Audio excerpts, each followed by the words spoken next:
Molt bona tarda a tots i totes. Gràcies per assistir.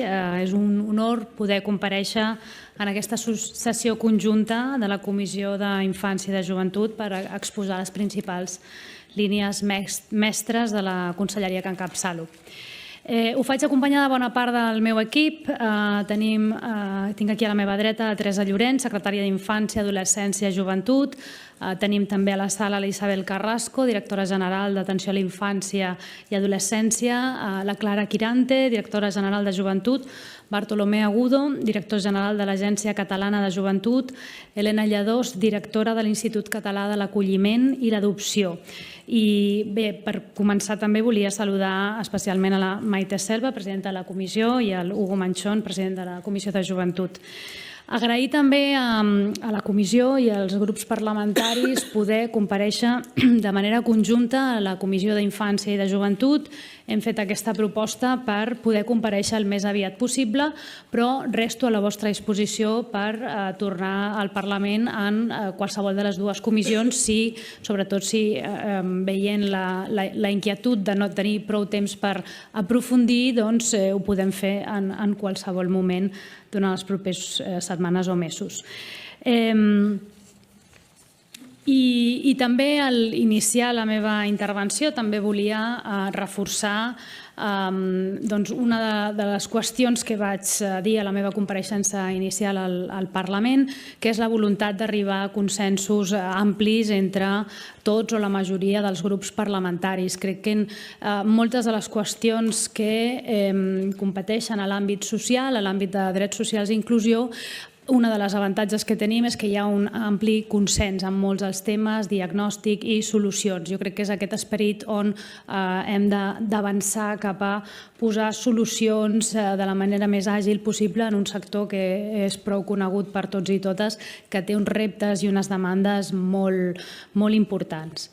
Dividiré la meva compareixença en dues parts. Primer faré un diagnòstic i posaré algunes dades sobre la taula que crec que és important per poder, diguéssim, fer un pas enrere, veure quina és la situació de la infància i la joventut al nostre país, i després passaré aprofundiré en 8 eixos d'acció prioritària a l'àmbit d'infància i adolescència i joventut que aquesta conselleria està prioritzant i està avançant de la manera més ràpida possible.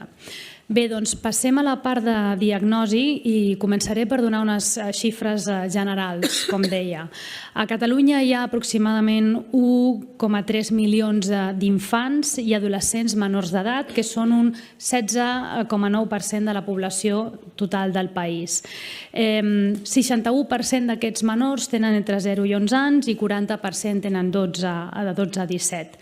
També tenim en aquest àmbit un elevat nombre d'infants que tenen una discapacitat reconeguda, en concret uns 30 infants i adolescents per cada 1.000.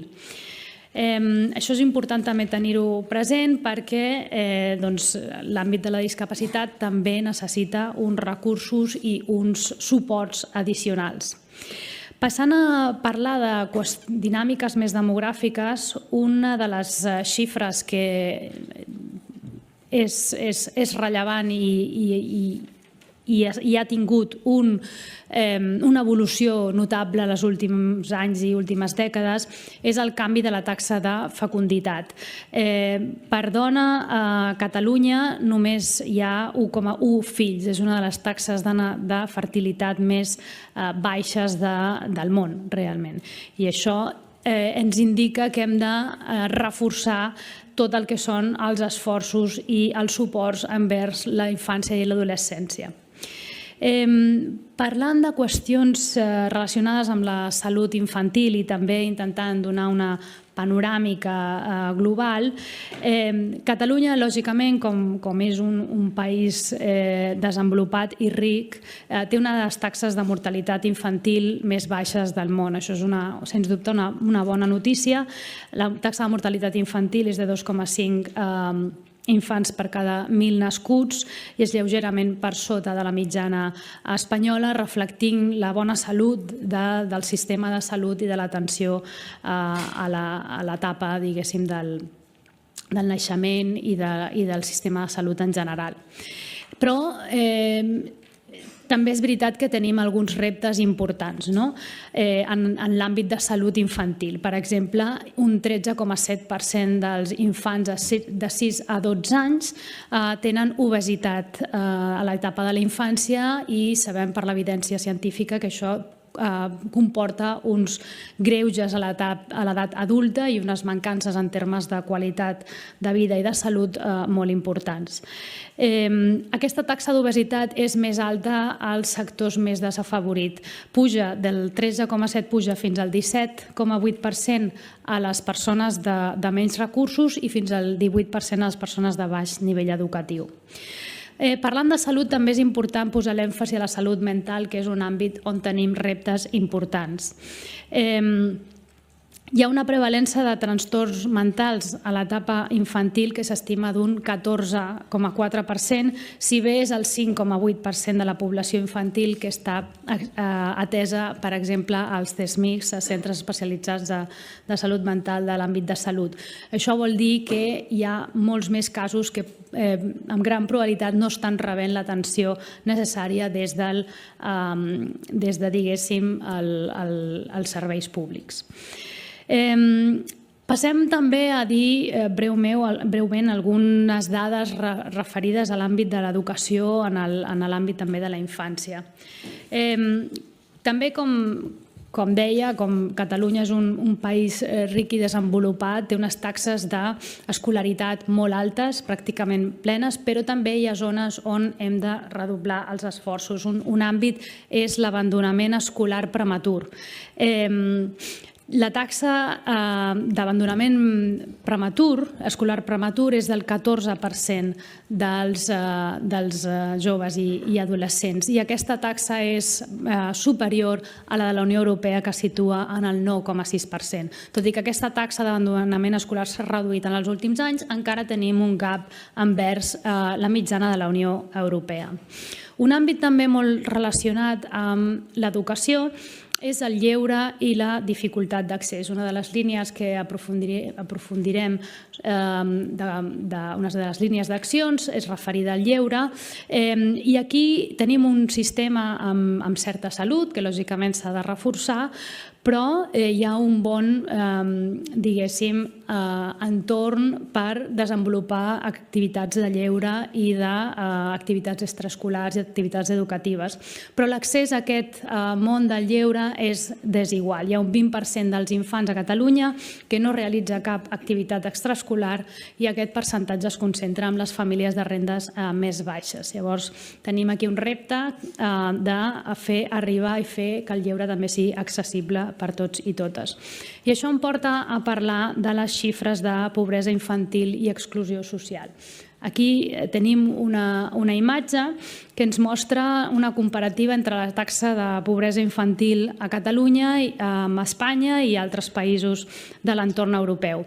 I com veiem, la taxa de pobresa infantil a Catalunya, la taxa AROPE, és del 32,5%. És una xifra que en aquesta comissió s'ha dit prèviament i en som conscients, un de cada 3 nens i nenes a Catalunya viu en una llar que està en risc de pobresa, segons la taxa AROPE. Aquestes xifres no són admissibles i hem d'avançar cap a solucions efectives que redueixin aquesta taxa de pobresa infantil. Un aspecte que també és rellevant per entendre aquestes taxes de pobresa i com és possible que convisquin amb la realitat de Catalunya sent un país ric amb una renda per càpita prou elevada és la elevada desigualtat de la renda que es mesura típicament amb l'índex de Gini, que és molt elevada i que només s'ha reduït molt recentment en els últims anys, des del 2020. Una de les altres estadístiques que és important tenir ben present és que aquesta taxa de pobresa infantil i també aquesta taxa de desigualtat en part s'expliquen perquè Catalunya, junt amb la resta de l'estat espanyol, tenen unes de les taxes d'inversió en polítiques de famílies i inversió en polítiques socials més baixes de la Unió Europea. En aquest gràfic comparem amb altres comunitats autònomes, no amb la Unió Europea, però aquí també veiem que en termes de despesa social per càpita, Catalunya està a la cua de la resta de comunitats autònomes, només superada a la baixa per la Comunitat de Madrid. I això també és una estadística que ens ha de fer reflexionar i que ens implica que hem de redoblar els esforços en millorar totes les polítiques socials i la inversió que fem en polítiques socials. Bé, ara passem a donar algunes dades addicionals sobre la joventut a Catalunya i després passarem a parlar de les principals línies d'acció. A Catalunya hi ha 1,2 milions de persones joves entre 15 i 29 anys que representen el 16% de la població total del país.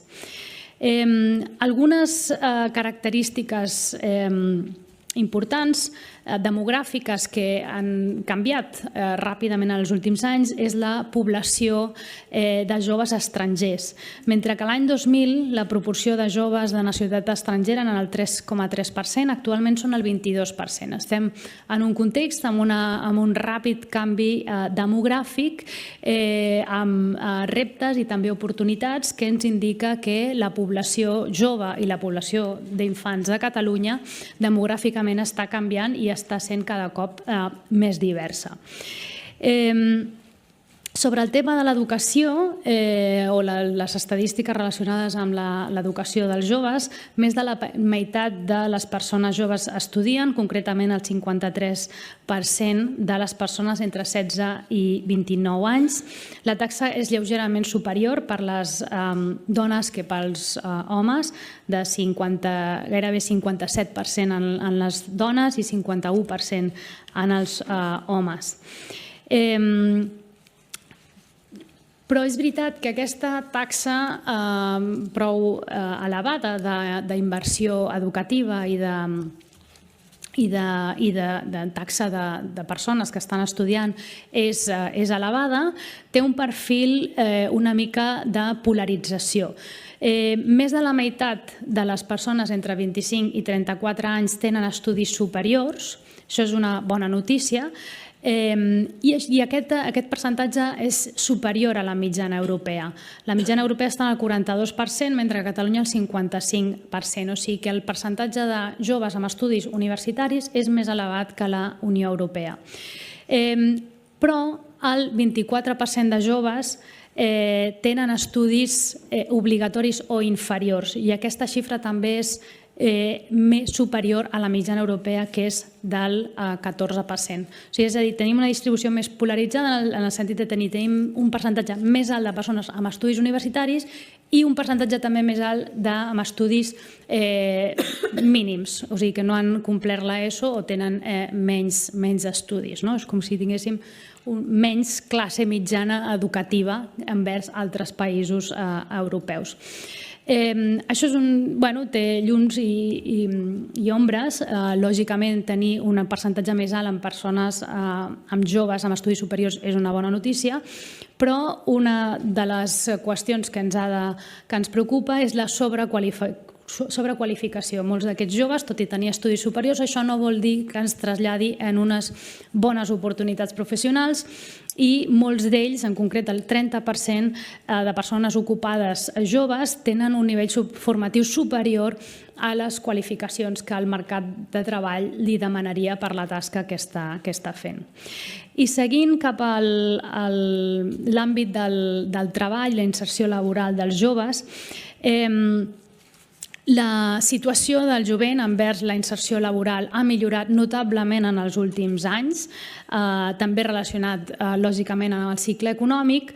Per exemple, el 40% dels joves a Catalunya estaven a l'atur el 2013, però aquesta taxa s'ha reduït fins al 18,4% avui en dia. Més recentment, i no només pel cicle econòmic, sinó també per les reformes, en concret la reforma laboral, s'ha reduït notablement la temporalitat en l'accés al mercat de treball al jovent.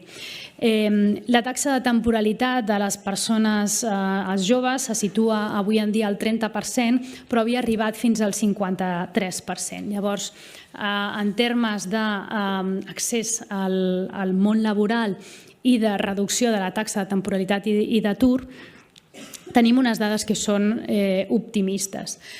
Però és veritat que també hi ha reptes importants. Un dels reptes principals que els joves apunten i que també és un tema de país prou important és l'accés a l'habitatge.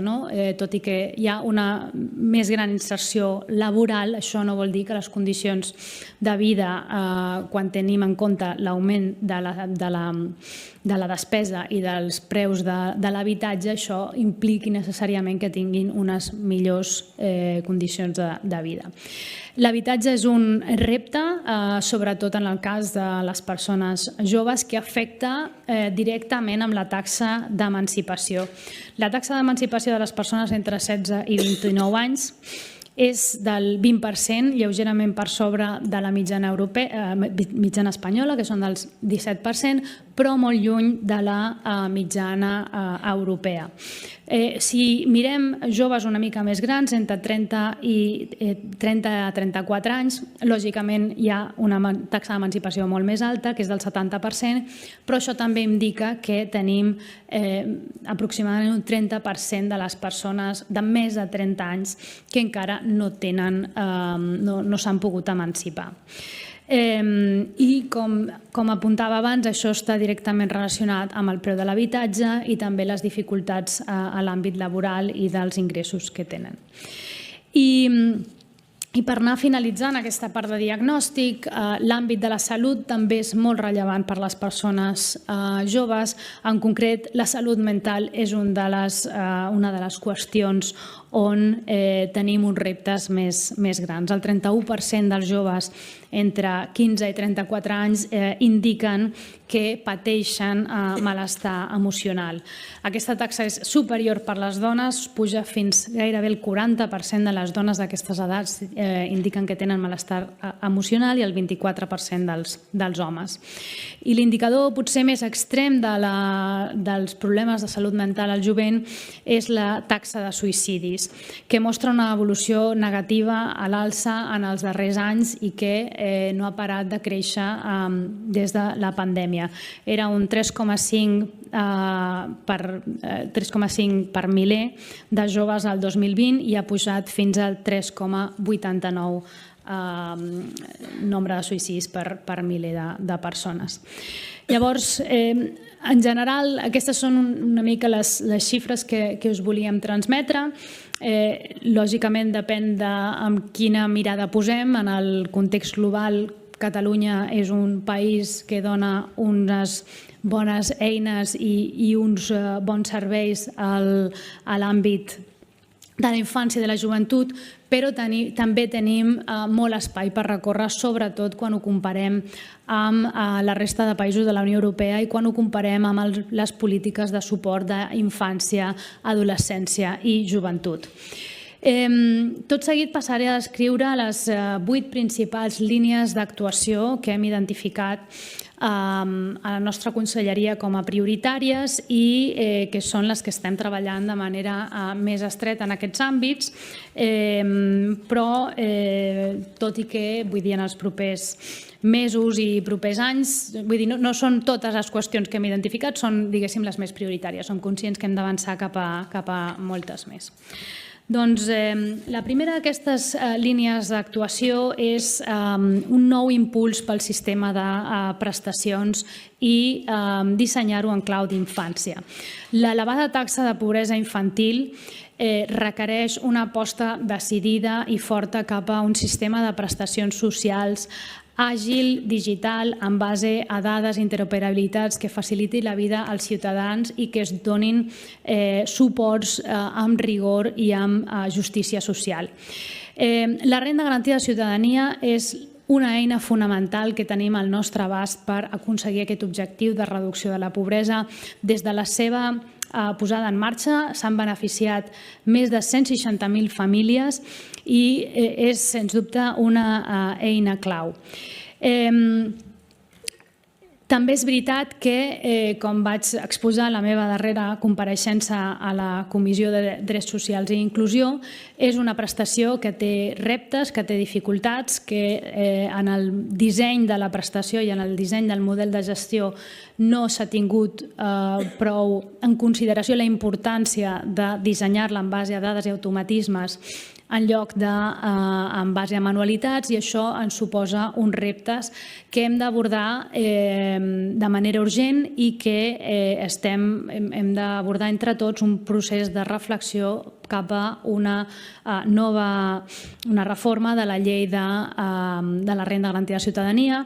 El grup parlamentari dels Comuns ha posat sobre la taula una proposta i que hem de veure com avança cap a aquest objectiu de tenir la millor prestació de renda garantida possible. En l'àmbit de les prestacions també hem d'avançar cap a aprofitar totes les eines que tenim al nostre abast i també l'oportunitat que tenim amb el traspàs de la gestió de l'ingrés mínim vital. L'ingrés mínim vital té un component molt important que no n'estem fent prou ús, que és el complement a la infància, el CAPI, que és un complement que es pot donar independentment de l'ingrés mínim vital bàsic, diguéssim, de l'ingrés mínim vital original, que és aquesta mesura de protecció de rendes. L'ingrés mínim vital, el complement a la infància, es pot donar, és la mateixa sol·licitud, però et poden concedir, diguéssim, el complement per separat, o sigui, en solitari, com qui diu. I és un complement que dona 115 euros al mes per menor de 3 anys, 80 euros per menor entre 3 i 5 anys i 57 euros per nens d'entre 6 i 18 anys. Aquest és un complement que podria arribar a moltíssimes més famílies. El 40% de la població amb fills a càrrec podria accedir al complement a la infància, perquè els llindars de renda són molt generosos. Una família de 2 adults i 2 menors, si tenen ingressos inferiors a 3.400 euros al mes en el conjunt de la unitat familiar, podrien tenir accés al complement a la infància. És un model que hem de fer que arribi a més famílies i podem aprofitar el traspàs de l'ingrés mínim vital per millorar aquesta taxa d'accés, aquesta taxa de cobertura. Ho podem fer, ho farem, sens dubte, quan tinguem una finestreta única que permeti un sistema integrat de donar ingrés mínim vital i renda garantida amb un únic tràmit, però que és un complement que també està a dia d'avui a disposició de la ciutadania. O sigui, que vull dir que també podem fer passes endavant mentre avancem cap a aquesta integració de prestacions i cap a aquesta finestreta única, i és una de les àrees prioritàries que, donada l'experiència i la meva experiència i coneixement, segueixo de ben a prop. I en aquest, i tot i que la prioritat llavors seria que aquest complement arribés al major nombre de persones, també hem de reflexionar si en l'àmbit de la renda garantida de ciutadania, persones que per diferents situacions no accedeixen a l'ingrés mínim vital, puguin tenir un complement a la infància. Bé, doncs aquesta seria una de les prioritats, no només per la capacitat de millorar de manera àgil, però també perquè creiem que és una peça clau per la lluita contra la pobresa infantil, que aquestes prestacions arribin i siguin el més àgils possibles. Però també s'han de fer moltes altres qüestions per abordar la problemàtica de la pobresa infantil. Passem llavors al segon punt. Perquè l'abordatge contra la pobresa infantil no només depèn de les prestacions i de les prestacions, diguéssim, monetàries, però sabem que la pobresa és un fenomen que té molts reptes de diferent naturalesa i que necessita un enfoc i un abordatge global. Aquest govern revisarà l'estratègia contra la pobresa infantil aprovada per l'anterior equip. Forma part dels compromisos i de l'acord d'investidura, en concret amb l'acord de PSC Comuns, de revisar aquesta estratègia des del rigor, des de l'anàlisi i des d'establir eines per prioritzar aquelles mesures més efectives que puguin donar una resposta el més ràpid possible per alleugerir la situació de les famílies que es troben en situació de pobresa o de risc de pobresa. L'evidència científica ens diu que no hi ha inversió més rendible que la inversió en la infància, en la primera infància, i per això un abordatge global a la problemàtica de la pobresa infantil no només és una qüestió de justícia social, sinó també per millorar la competitivitat i la salut de la nostra economia i de la nostra societat. El tercer punt que volem abordar és promoure estratègies per millorar la salut mental, emocional i dels joves. Hem d'abordar aquesta transformació i aquest impuls de manera urgent, donat les xifres, sens dubte, que no són suficients. Vull dir, hem de redoblar els esforços en protegir la salut mental dels nostres joves i dels nostres infants, i per això desenvoluparem un treball conjunt i molt estret amb la Conselleria de Salut, la Conselleria d'Educació i Drets Socials per coordinar i millorar la coordinació entre aquests tres àmbits. L'equip anterior va desenvolupar una sèrie d'accions també transversals amb aquestes conselleries en el grup de treball de trastorns del neurodesenvolupament i d'aprenentatge, i sens dubte hem de reforçar aquesta iniciativa, aquesta eina transversal de cooperació entre diferents conselleries, i si bé ampliar-la al seu abast cap a entorns més amplis o concepcions més àmplies del que són els problemes de la salut mental. Per això també serà clau reforçar els CDIAPs, els Centres de Desenvolupament Infantil i Atenció Precoç, per garantir una atenció dels infants de 0 a 6 anys, aportant els recursos necessaris i millorant la planificació dels serveis d'atenció precoç. També estem treballant en un conjunt de noves eines digitals que ens ajudaran a abordar el problema de la salut mental, sobretot en el cas del jovent. Estem treballant en consolidar el programa Obrofil, que de nou va impulsar l'anterior equip, mitjançant una prova pilot que ha estat molt positiva i que volem reforçar i ampliar la seva cobertura. L'Obrofil és una eina digital que detecta mitjançant eines d'intel·ligència artificial a xarxes conductes que poden indicar que persones tenen problemes de salut mental, fins i tot tendències suïcides. Mitjançant aquests algoritmes podem fer un perfilatge d'aquests perfils perquè després puguem dissenyar estratègies proactives d'intentar, mitjançant les xarxes, contactar aquests joves que tot indica que estan patint aquestes circumstàncies i oferir-li suports. Aquests suports comencen per la via digital, per obrir un xat on aquestes persones puguin explicar la seva situació i posteriorment valorar si poden ser derivades a altre tipus de recursos o altre tipus de suports. Aquest projecte, com us deia, sorgeix d'un pilot que es va posar en marxa el 2023 i a dia d'avui hi ha hagut 2.700 converses obertes amb un total de missatges rebuts de 87.000. El 28% dels problemes que es detecta són problemes relacionals, el 15% per depressió, un altre 15% per problemes de salut mental general. És una eina que ens està permetent arribar a un entorn digital que és molt difícil d'arribar moltes vegades, a un jovent que moltes vegades l'entorn digital és on es mou i on expressa els seus sentiments i les seves dificultats, i ens volem avançar cap a fer servir les xarxes i fer servir les eines digitals per combatre precisament tots aquests problemes de salut mental que té el jovent. I relacionat amb això, també estem desenvolupant i esperem que en els propers setmanes o mesos també puguem fer-ho públic. Estem a punt de llançar una nova eina digital per prevenir i detectar situacions de violència contra la infància i l'adolescència. Si l'Obrofil està una mica més enfocat cap al jovent, aquesta eina digital està més enfocada cap a la infància i l'adolescència. I el que vol és reforçar o, diguéssim, complementar el telèfon de la infància, perquè sabem que els infants i adolescents avui en dia, doncs això d'agafar el telèfon per trucar sembla que sigui d'una altra era, oi? Llavors el que volem fer és acompanyar-los amb aquestes noves maneres de comunicar, aquestes noves maneres d'accés per facilitar un xat en línia on puguin expressar les seves preocupacions i que tinguin un menú de derivacions i diguéssim, unes eines per abordar problemàtiques de violència, maltractament que poden patir aquests infants i adolescents. Passem ara al quart punt de prioritats d'acció, que és la consolidació de la xarxa Barnahus.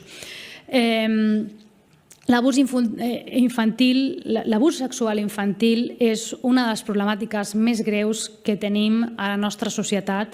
Les xifres són realment esfereïdores. Es calcula que el 20% dels nens i nenes i adolescents poden haver patit abús sexual en algun moment de la seva infància i adolescència i són xifres francament preocupants. I també és molt preocupant que hi ha un elevat nivell d'impunitat per a aquests delictes de violència sexual contra els infants i els adolescents. La setmana passada el Congrés dels Diputats ha iniciat una tramitació d'una proposició de llei perquè els delictes sexuals contra els menors no prescriguin. Això és com bé sabeu, és una iniciativa impulsada conjuntament per diversos grups parlamentaris del Parlament de Catalunya, PSC, Units per Avançar, Esquerra Republicana, Junts i Comuns, i sens dubte, més enllà de ser una tasca i una demanda molt necessària pel nostre país i per la resta de l'estat espanyol, és també un bon exemple dels acords amplis i transversals cap on podem avançar en aquesta legislatura per realment abordar alguns dels problemes més greus que té la infància i l'adolescència en aquest país. Llavors m'ha estesa per fer que aquest tipus d'acords no només siguin en aquest àmbit, però es puguin estendre a molts més. Tornant al tema de la xarxa Barnahus, com bé sabeu, és una iniciativa que es va posar en marxa a l'equip anterior, mig canalitzant els fons europeus Next Generation cap a generar una xarxa de 14 Barnahus a tot l'Estat, a tot el territori de Catalunya, on hi ha un abordatge global als problemes de violència o abusos sexuals en menors. És una iniciativa basada en un model nòrdic d'intervenció, amb professionals especialitzats i ha estat pioner en el sud d'Espanya, en el sud d'Europa i pioner inclús dins de l'estat espanyol, i ara hi ha moltes altres comunitats autònomes que volen, diguéssim, avançar cap a aquest model. A l'octubre vaig tenir el plaer d'inaugurar l'últim Barnahus, que compleix el desplegament global dels 14 Barnahus que cobreixen tot el territori de Catalunya. Sens dubte, crec que això és tot un èxit del qual hem d'estar molt orgullosos. I, sens dubte, aquest és una de les iniciatives que volem des de la nova etapa, des del nou govern, reforçar per completar aquest desplegament. Primer el que farem serà millorar la coordinació entre salut, educació i justícia, acabar de perfilar aquesta coordinació també amb la sindicatura, la judicatura i la fiscalia per assegurar-nos que aquest model és un model coordinat i que funciona a la perfecció. I també hem de plantejar si seria desitjable no només abordar violència sexual, sinó també pensar en processos d'expandir-ho cap a altre tipus de maltractaments que puguin patir els infants. Llavors, el nostre objectiu és consolidar aquests equipaments. Hi ha molts que estan construïts en ubicacions temporals, que s'ha de veure com es fan definitives, i impulsar també nous sistemes d'informació, desplegament de polítiques preventives. Sobre el tema dels Barnahus, crec que hi ha un parell de dades que també crec que és important reflectir, i és que només el 2024 la xarxa Barnahus ha atès 2.400 casos de violència sexual. 6 casos atesos cada dia. Això està fent aflorar moltíssims més casos de violència sexual contra els infants, adolescents i joves. Per què? Perquè les famílies se senten acompanyades i donen un pas cap a reclamar justícia pels seus nens i nenes. Això és una bona notícia i això reflecteix que s'està reduint el grau d'impunitat que hi havia contra els delictes de violència sexual contra els joves i els menors. El 5è punt d'acció que volem avançar és ampliar i millorar l'acompanyament i l'acolliment dels joves migrats sols i el programa d'extutelats en general. A Catalunya hi ha gairebé 7.000 joves migrats sols, uns 2.500 menors d'edat tutelats per la dgaia i uns 4.500 que formen part del programa d'extutelats. Això ha augmentat, aquestes xifres han augmentat de manera considerable respecte al 2017, on hi havia 798 places. Això, com us deia, és una nova realitat que tenim i que també comporta uns reptes però també unes grans oportunitats. Com vaig dir fa poc al Parlament en sessió plenària, una persona jove, quan s'insereix al mercat laboral, només amb cotitzacions i impostos indirectes pot tenir una contribució a la hisenda pública de 160.000 euros en un període de 20 anys. Fer una petita inversió per acollir de la millor manera possible aquests joves i aconseguir que s'insereixin al mercat laboral és una inversió extremadament rentable per l'economia espanyola i també és de justícia donar un suport a uns menors que han arribat al nostre país amb situacions realment dramàtiques. Catalunya és pionera en donar suports i acompanyar en aquest procés d'acompanyar els joves extutelats per fomentar una inserció plena a l'economia i a la nostra societat i el programa d'extutelats va ser pioner i ara hi ha moltes altres comunitats autònomes que avancen i ja tenen programes d'extutelats com nosaltres el tenim des de fa més temps.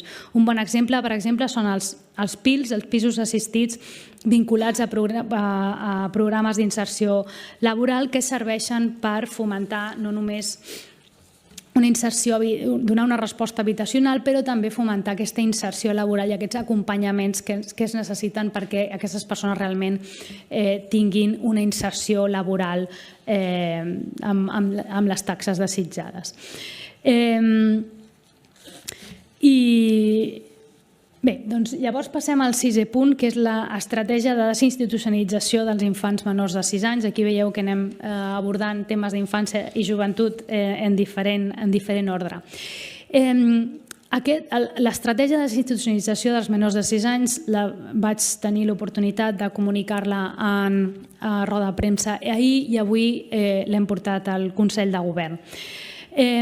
Avui en dia hi ha 280 nens i nenes menors de 6 anys que no es poden estar amb les seves famílies biològiques perquè han patit situacions de divers tipus de maltractament o de les seves famílies tenen problemes, addiccions, etc. La dgaia els ha retirat, ha tramitat un cas de desemparament. Hi ha 1.200 menors de 6 anys en aquesta situació, però d'aquests 1.200, 280 en comptes d'estar en famílies d'acollida estan en centres residencials. D'aquests 134 tenen 0, 1 o 2 anys. Hi ha nens molt petits avui en dia en centres residencials. Tota l'evidència científica, directrius europees i legislació ens indica que els menors de 6 anys no haurien d'estar en centres residencials. Això no és per menystenir la gran tasca que fan els centres residencials per donar el millor suport que poden a aquestes criatures, però aquestes treballadores i educadores socials són les primeres que reconeixen que aquell no és l'àmbit òptim pel desenvolupament desenvolupament d'un infant tan petit. Haurien d'estar, com bé us dic, amb famílies d'acollida. Però a Catalunya no tenim prou famílies d'acollida per acollir aquests infants. Avui en dia només hi ha 787 per acollir 1.285 menors de 6 anys. El que hem fet des del primer dia del nou equip de govern és iniciar una fase d'escolta i de consens per veure i diagnosticar la problemàtica de per què no hi ha més famílies d'acollida. Vull dir que el problema és que no hi ha prou famílies d'acollida, és obvi. La pregunta important és per què no n'hi ha més quan tenim un país que és voluntari, que és solidari. Ho hem vist recentment, per exemple, en les expressions de suport envers la situació que ha travessat la Comunitat Valenciana. I, com us deia, hem obert una fase d'escolta i d'anàlisi amb les entitats que acompanyen a les famílies acollidores, amb les famílies acollidores, per preguntar-los quines són les problemàtiques que trobeu. I un dels principals problemes és que l'administració fa uns tràmits de valoració de les famílies i valoració dels infants que, si bé haurien de trigar uns pocs mesos, menys de 6, estan trigant més d'un any. I això impedeix que hi hagi una valoració prou àgil de la situació de l'infant i una derivació cap a diferents modalitats d'acollida o cap a l'adopció. Això el que comporta és que les famílies que es plantegen potencialment ser famílies acollidores han de patir o pateixen una gran incertesa perquè saben que l'administració no està complint els terminis adients i això, junt amb altres problemàtiques, com per exemple la manca de suports per tramitar la documentació dels infants i per manca de flexibilitat amb el règim de visites de famílies biològiques, fa que moltes famílies no es vegin en cor d'oferir-se com a famílies acollidores. Llavors, el que hem fet és identificar un conjunt de mesures a curt termini que posarem en marxa de manera immediata per reconduir aquesta problemàtica i un conjunt que bàsicament es centren en l'agilitat de l'administració a fer els informes en temps i forma i avançar cap a donar aquests suports a la tramitació i algunes altres qüestions de suport per a aquestes famílies. Hem anunciat una inversió de 2,3 milions d'euros per fer front a aquesta realitat, com us deia, de manera immediata, i aprofito per estendre la crida a la ciutadania que, donat que l'administració respon, escolta aquestes famílies i fa, diguéssim, els deures, parlant planerament, volem transmetre aquesta informació perquè hi hagin més famílies acollidores que es vegin en cor de fer aquesta tasca que totes les que hem parlat ens diuen que és una de les coses més maques i més emocionants que han fet a la seva vida. El setè punt és, passem ara a les polítiques de joventut.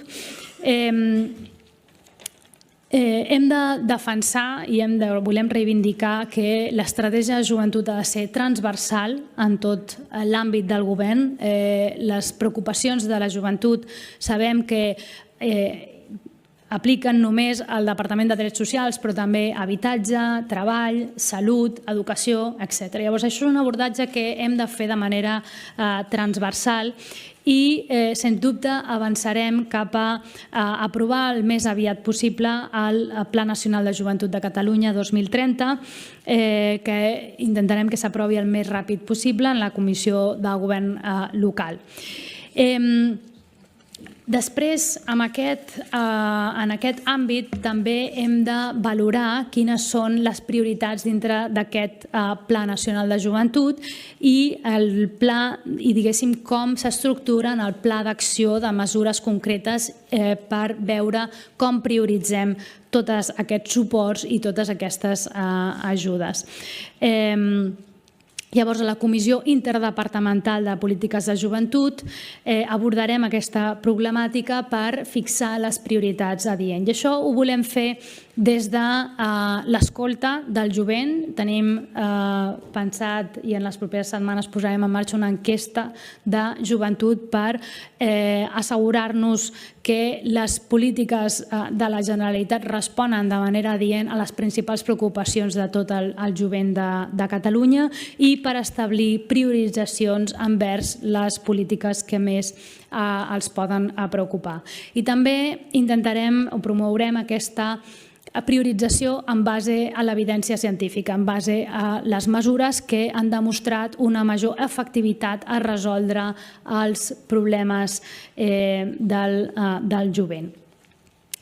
Si bé us podem avançar, i trobo que no serà una sorpresa, que dintre de les polítiques de joventut, aquelles que creiem que són més prioritàries són els àmbits de salut mental, ocupació, habitatge i educació, com totes les estadístiques ens indiquen que són uns temes que preocupen al jovent. L'Oficina Jove de Treball i el suport d'ocupació juvenil són eines importants que hem de valorar en procés d'avaluació contínua per veure com estan funcionant i veure si podem avançar cap a millorar-les i fer que siguin veritables eines de suport per la inserció laboral del jovent. La construcció d'habitatges, com bé sabeu, és una de les prioritats del govern.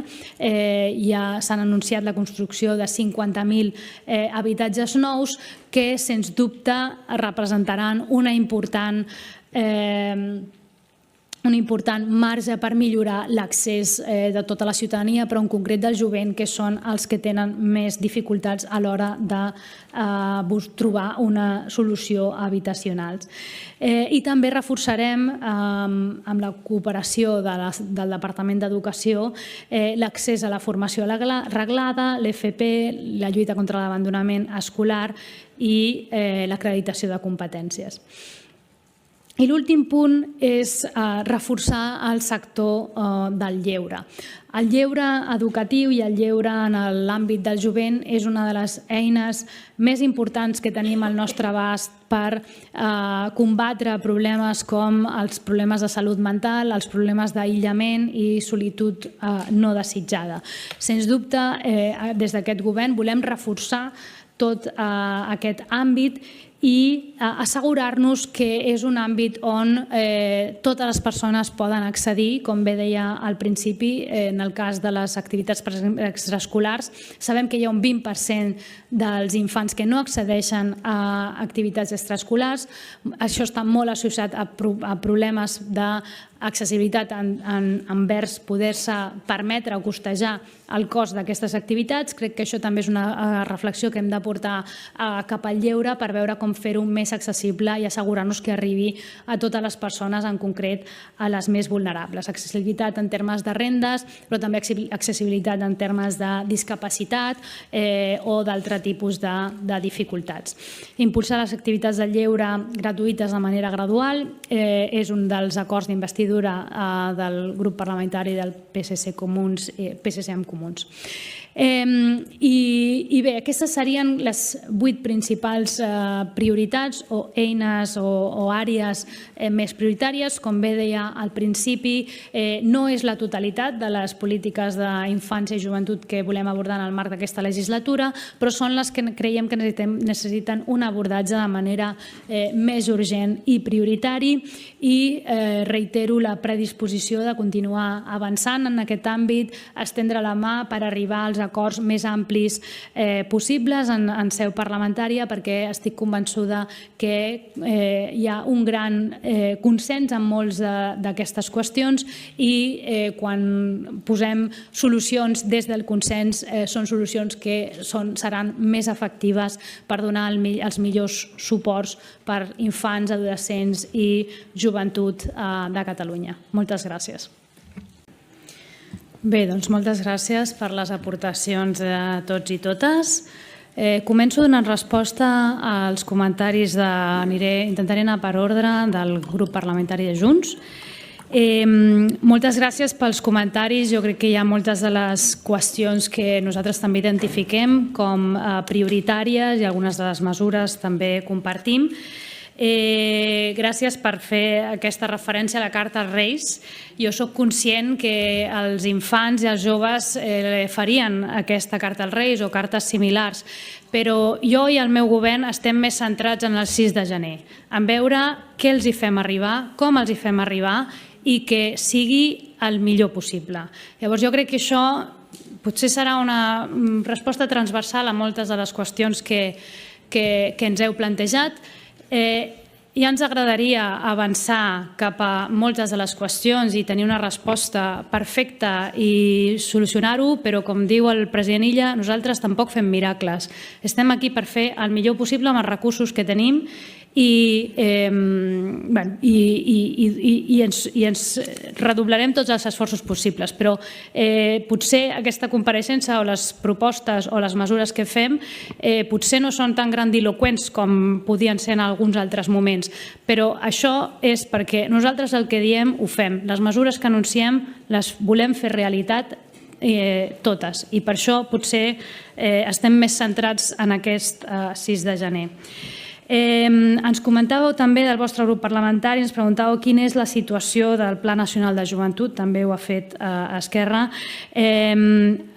Nosaltres, com hem dit, promourem, entenem que aquest pla s'ha fet des del consens, des d'un consens ampli a totes les entitats i hi ha hagut molta feina per darrere i el nostre compromís és aprovar-ho el més ràpid possible, però s'ha de constituir una comissió de govern local, s'havia d'anomenar tots els alts càrrecs del nou govern i estem en aquest procés.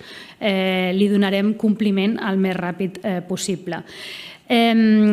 Per l'Estratègia Nacional d'Emancipació s'ha parlat de moltes coses, del bo jove, també altres grups parlamentaris.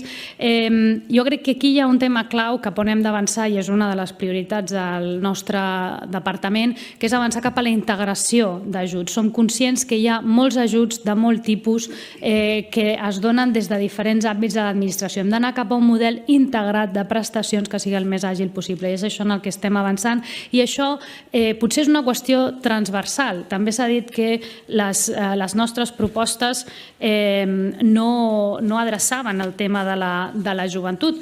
Ara m'estic anant una mica més cap a les qüestions que plantejava Esquerra, però realment la immensa majoria de les propostes afecten també a la joventut. Impuls un nou model de prestacions afectarà la joventut, beneficiarà la joventut tenir tot aquest sistema integrat, perquè no és només un complement a la infància, és tot un nou model de prestacions. Revisar l'estratègia contra la pobresa infantil també inclou els adolescents, promoure la salut mental i emocional d'infants i joves. Vull dir, és que només hi ha una mesura que només afecti els menors de 6 anys, que és la desinstitucionalització, però la resta vull dir, afecta a infants, adolescents i joves. I això, vull dir, és comú que moltes vegades el tema de l'habitatge és transversal de molts àmbits, no només d'un departament, de molts, igual que hi ha una mesura que després t'afecta a diferents capes de població. També ho hem dit, quan tu abordes la pobresa infantil també estàs abordant la pobresa de les seves famílies, dels seus pares, dels seus majors d'edat, etc. Seguim responent a les respostes del grup parlamentari d'Esquerra Republicana. Responent a la pregunta de què passa amb aquesta exposició del lleure, el 4 de desembre s'inicia l'exposició, s'inaugura l'exposició. Us convido a tots a participar al Palau Robert en aquesta exposició del lleure. Potser no havia fet l'anunci de la meva compareixença inicial, la faig ara. Complirem, com ja ho hem dit moltes vegades, diverses vegades complirem íntegrament els acords. Llavors, el 25% dels acords, el 25% dels 50.000 nous habitatges destinats per jovent, doncs forma part dels acords, es donarà compliment, tan senzill com això. I sobre el tema del Pla Nacional de Joventut, ja ho he dit a la primera intervenció, ho torno a dir ara, ho posarem en marxa i ho acordarem. Això sí, les mesures que venen acompanyades per aquest pla, jo entenc que formen part d'un ampli consens, però també s'han de prioritzar i s'han d'abordar, perquè el paper ho sustenta tot, però la realitat no sempre. Llavors s'ha de veure quina és la prioritat, quines són les accions, quines són les polítiques més efectives, perquè, com deia, jo estic pensant en el 6 de gener. La carta als Reis ho aguanta tot, el 6 de gener no. Llavors nosaltres estem centrats en el 6 de gener. Combatre els discursos d'odi és una prioritat d'aquest govern, sens dubte ho farem, ho he fet jo amb contundència i en resposta a altres comentaris ara abordarem també aquesta qüestió. Això també ho farem de manera integral amb igualtat i feminismes, sens dubte. Diputats i diputades del Partit Popular, estem d'acord amb moltes de les mesures i la importància de lluitar contra la violència, els abusos sexuals a la infància, protegir els infants i les seves famílies, com no podia ser d'una altra manera, consolidar el model Barnahus, revisar i millorar aspectes que és un nou model que té un rodatge, s'ha de perfeccionar, s'ha de millorar, veure si hi ha llistes d'espera, el SO, tot això ho abordarem. Ara bé, també celebro la seva contundència en condemnar la violència masclista i tant de bo això estigués més extès en el seu grup parlamentari perquè de vegades els aliats que tenen en alguns governs sembla que no estarien en la mateixa línia de contundència. Sobre les polítiques de joventut, l'ocupació, la formació, la seguretat, jo crec que aquest govern està fent passos molt decidits. Per exemple, en temes de seguretat, la consellera Parlon ha implementat tot un conjunt de mesures per millorar la seguretat als barris i als pobles. I no només això, reivindicant que la millora de la seguretat és una política d'esquerres, perquè és per donar la seguretat moltes vegades a qui no s'ho pot permetre, són les persones de rendes baixes. La formació professional, la consellera d'Educació també ha impulsat un conjunt de mesures perquè aquesta situació sobrevinguda que ens hem trobat amb les places que no s'han cobert al setembre no torni a passar al proper setembre. I sobre la desigualtat territorial, l'accés a la formació, jo crec que això és un repte que hem d'abordar, hem d'investigar i hem de veure com invertir per fer front a aquesta realitat. Sobre la situació de l'atur i l'ocupació del jovent, la millor notícia que podem tenir pel jovent en el terme de l'atur i les seves condicions professionals és el bon ritme de l'economia que estem tenint. I això ha fet també, junt amb la reforma laboral, reduir la temporalitat d'una manera molt contundent, també una reforma laboral que vosaltres no li vau donar suport al Congrés. Però bé, jo crec que, vull dir, com deia al principi, hi ha molts temes on podem trobar i, sens dubte, estem fent progressos. Diputada del grup parlamentari Vox, vull dir, podem aquí trobar-nos un debat molt ampli sobre si el sistema de salut és millor, pitjor, millorable. Lògicament tot té espai de millora, però tenim una de les esperances de vida més altes del món. Vull dir, un sistema de salut fràgil no generaria que la gent tingués una de les esperances de vida més altes del món. Llavors, també m'ha dit que jo no he defensat les famílies. Aquest vinc de defensar un pla de desinstitucionalització dels menors de 0 a 6 anys. Si això no és estar amb les famílies, amb els infants i amb la població més vulnerable, és estar al costat d'aquí. Vull dir, jo ja sé que vostè ja té el tall per xarxes, però jo tinc el compromís de contestar-li. Ajuda. Nosaltres no donem ajudes, donem prestacions.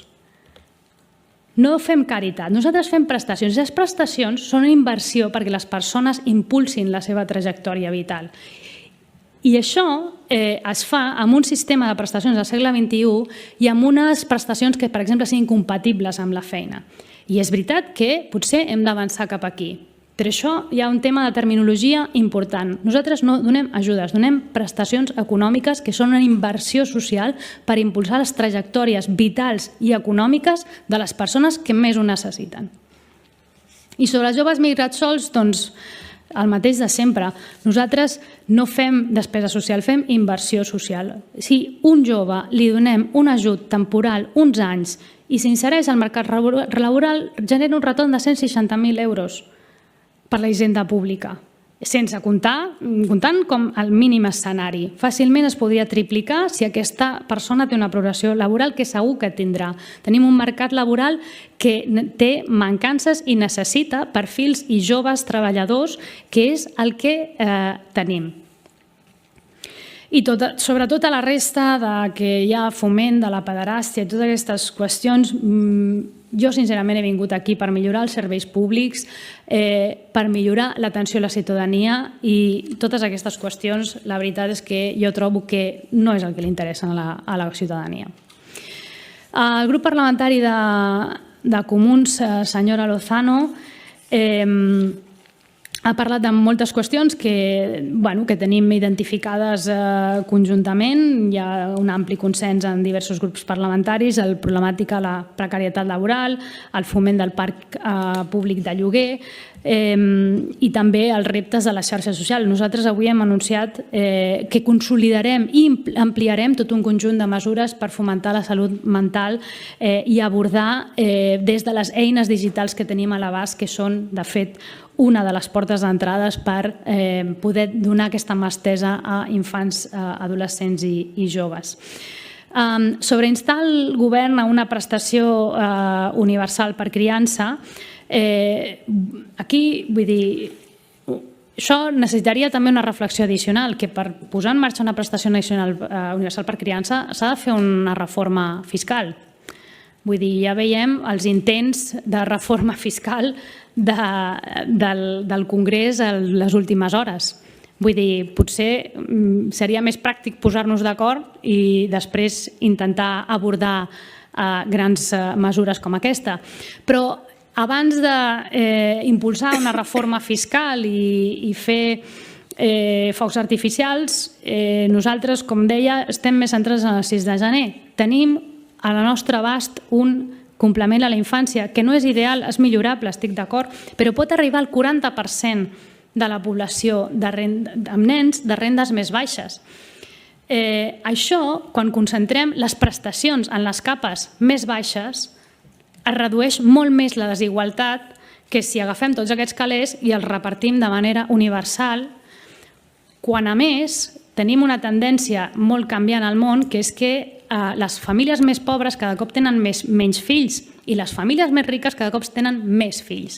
Llavors, una política universal fàcilment podia ser regressiva. No estic dient que estigui en contra, vosaltres heu posat a la taula que hi ha molts països europeus que les tenen, tant de bo la poguéssim tenir, però el que vull dir és que la nostra posició és pensar en el que podem fer demà o demà passat o aquest mes. L'ingrés mínim vital, el complement a la infància, el podem fer arribar. Llavors, centrem-nos en això mentre continuem aquest debat de llarg termini, però també siguem realistes amb la població. Ara per ara no tenim l'escenari pressupostari per fer una prestació universal per criança, perquè això, també us deia, el paper ho aguanta tot, però la realitat no. I hi ha moltes entitats, hi ha moltes famílies que en els 3 mesos de la meva conselleria el que m'han agraït és la sinceritat, la transparència i la realitat. I el que ens han demanat és no posar a la taula més coses que no es poden complir, que no es poden fer o que ja veurem en un món ideal. Nosaltres estem centrats en la gestió i en el que podem fer de manera immediata. I això també respon al comentari de la diputada de la CUP, la diputada Castillejo, sobre les prestacions no serveixen i generen desigualtat. El meu punt de vista és el contrari. Quan tu concentres la mateixa partida pressupostària en els més pobres, es redueix molt més la desigualtat que si la distribueixes en tota la població de manera universal i molt més si és per fill a càrrec, quan cada cop més les famílies més riques tenen més fills i les famílies més pobres cada cop en tenen menys. Sobre el tema dels desnonaments, lògicament aquí això s'ha d'abordar des d'una... Estic d'acord que això és un problema molt greu, que necessitem redoblar els esforços, soc conscient que hi ha molts ajuntaments que ho estan fent, però aquí el problema de rerefons és el problema de l'habitatge. I llavors, per això, el govern està centrat en resoldre aquesta situació, i augmentant l'oferta d'habitatge i també des de propostes que hi hagi prou evidència que són efectives per augmentar l'oferta del parc d'habitatge i això faci reduir els preus. Perquè si posem en marxa mesures que poden sonar bé però fan que les persones no vulguin llogar el seu pis o potser forcem alguns però després alguns altres troben manera de no posar-lo a l'oferta pública, els preus poden no només no baixar sinó pujar pujar. Llavors, hi ha molta evidència que diu que el mercat de l'habitatge és un mercat amb oferta i demanda i s'ha de regular des d'un punt de vista de rigor, amb mesures efectives que estiguin comprovades i que no per ben intencionades puguin tenir els efectes perversos del final limitar inclús més l'oferta i comportar un augment de preus, que és el que ningú de nosaltres volem. Sobre el lleure i l'ús social del català, és un comentari que heu fet diversos grups parlamentaris. Sens dubte, l'ús social del català és una de les prioritats d'aquest govern, fomentar-ho. Va ser un dels primers consells de govern que el conseller de Política Lingüística va posar les dades sobre la taula. No són dades bones. L'última dècada s'ha deteriorat l'ús social del català i llavors nosaltres el que hem de fer de nou és pensar en el 6 de gener, què és el que podem fer per realment fomentar aquest ús social del català. A la Direcció General de Migracions hi ha unes línies de treball molt fortes, és una vessant on creiem que és molt important avançar cap a reforçar l'ús social del català i també en el lleure, per descomptat. Diputada d'Aliança Catalana, parlant de llengües, a mi no em molesta que els infants a Catalunya aprenguin noves llengües a l'escola. Això, quin perill hi ha? Jo la veritat és que no ho entenc. Quin problema hi ha que aprenguin àrab? O que aprenguin xinès? O que aprenguin anglès? Te'n molesta que aprenguin una llengua uns nens a una escola? Vull dir, és que de veritat jo em quedo sense paraules. Lluitar contra la violència sexual? És clar, tenim el model Barnahus, és un bon model que va impulsar l'anterior equip, nosaltres el reforçarem, l'ampliarem, altres tipus de violències, perquè al final estem d'acord que s'han de protegir els nens i els joves. El que potser no estem d'acord és en el que vostè pensen que són els nens i els joves a Catalunya. Però nosaltres ho tenim molt clar. Tots els nens i nenes, tots els adolescents, tots els joves tindran la protecció de la Generalitat contra la violència, però no només contra la violència física o sexual, també contra els discursos d'odi. I diputades del PSC, estic totalment d'acord, hem de reforçar polítiques preventives, polítiques que impulsin les trajectòries personals del jovent, dels infants i de les seves famílies i reforçar totes les estructures de coordinació entre diferents departaments. Estem en aquesta línia, treballarem intensament i bé, moltes gràcies a tots i totes per les vostres intervencions. Bé, intentaré ser molt breu. Celeritat, estem totalment disposats a avançar el més ràpid possible en tots els àmbits i, de fet, aquest matí he avançat mesures que ja implementem de manera immediata. Esquerra Republicana, compareixença de joventut. Nosaltres hem volgut ajuntar les dues compareixences per comparèixer el més aviat possible. Voleu una altra compareixença? Cap problema, doncs fem una altra compareixença de joventut. Vull dir, hem concretat en habitatge, prestacions, què farem als Barnahus, el Pla de Joventut, el Pla Nacional de Joventut, etc. Us hem respost al tema de